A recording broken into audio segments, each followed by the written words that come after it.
In today's video, I'm going to teach you how to update Microsoft Office 365.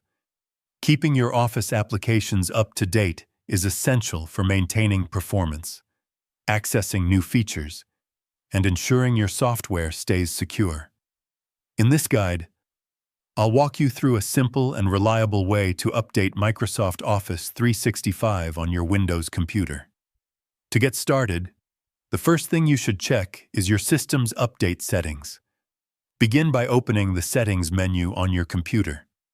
You can do this by accessing the Start menu and selecting the Settings option. Once you're inside, navigate to the Windows Update section, then look for Advanced Options.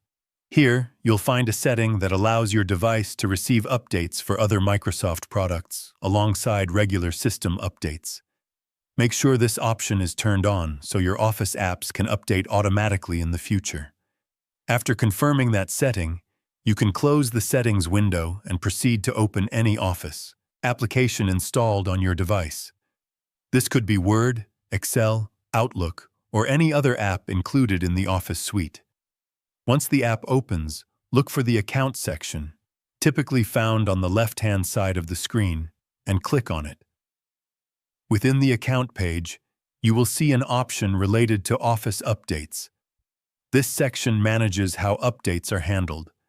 Click on the update options available, then choose the command that allows you to check for updates immediately. This will prompt the system to begin searching for the latest available updates. At this point, it's best to close the application and any other Office programs you may have open. This ensures the update process runs smoothly without interruption. If updates are available, the system will automatically begin downloading and installing them in the background. All you need to do is wait for the process to complete. Once the update is finished, you'll receive a confirmation message. Simply close that message to finalize the process. If you want to make sure everything is fully updated, you can repeat the same steps by reopening an Office app, going back to the Account section, and checking for updates again. Continue this process until no further updates are available. Keeping your Office 365 apps updated regularly helps you avoid issues and ensures you always have the latest improvements. If you found this video helpful, let me know in the comments. Give it a like, subscribe to the channel, and don't forget to hit the notification bell.